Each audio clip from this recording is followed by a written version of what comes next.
중국 내에서 신종 코로나 바이러스 감염증으로 인한 사망자가 130명을 넘어섰습니다. 확진자도 6천 명에 육박하며 껑충 뛰었습니다. 또 유럽과 북미 지역의 확진자도 계속 늘고 있습니다. 네, 국제부 연결해서 밤사이 신종 코로나 확산 상황 알아보겠습니다. 김희준 기자. 네, 국제부입니다. 네, 중국 내에서 신종 코로나 바이러스 감염증으로 인한 사망자 그리고 확진자가 밤사이에도 급증했군요. 네, 중국 정부 당국의 공식 발표는 아직 없습니다만 중국 의료 포털 사이트인 딩샹위안이 비교적 발빠르게 상황을 업데이트하고 있습니다. 딩샹위안에 따르면 한국 시간 오늘 오전 7시 30분 현재 신종 코로나 바이러스 감염증으로 인한 중국 내 사망자가 131명으로 증가했습니다. 전날 106명에서 25명이 훌쩍 늘어났습니다. 신종 코로나 발원지인 우한이 있는 후베이성의 사망자가 125명으로 대부분을 차지하고 있고 이 가운데 우한 지역 사망자가 104명에 이릅니다. 확진자도 5,517명으로 껑충 뛰었습니다. 지난밤 4,700여 명으로 집계됐던 확진자가 1,000명 가까이 급증한 겁니다. 의심 환자도 여전히 7,000명에 육박해 확진자와 사망자 증가 추세를 당분간은 막지 못할 것으로 보입니다. 중화권에서는 아직 사망자는 없지만 확진자는 타이완과 홍콩이 8명, 마카오 7명으로 늘었습니다.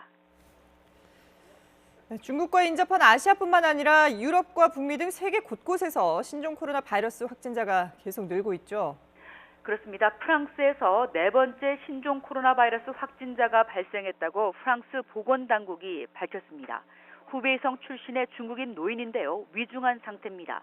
유럽 국가 가운데 처음으로 신종 코로나 감염자가 확인된 프랑스에서 중증 확진자가 나온 사례는 이번이 처음입니다. 독일에서도 뮌헨 인근에서 신종 코로나 확진자 3명이 추가로 발생해 모두 4명으로 늘었습니다. 캐나다 역시 우한을 방문했던 40대 남성이 감염돼 확진자가 3명으로 증가했습니다.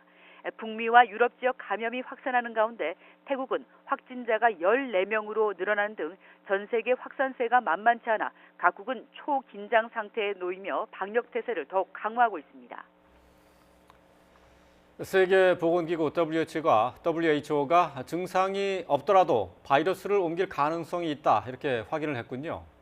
네, WHO가 신종 코로나 바이러스 감염증과 관련해 무증상 감염자도 바이러스를 옮길 가능성이 있다 이렇게 밝혔습니다.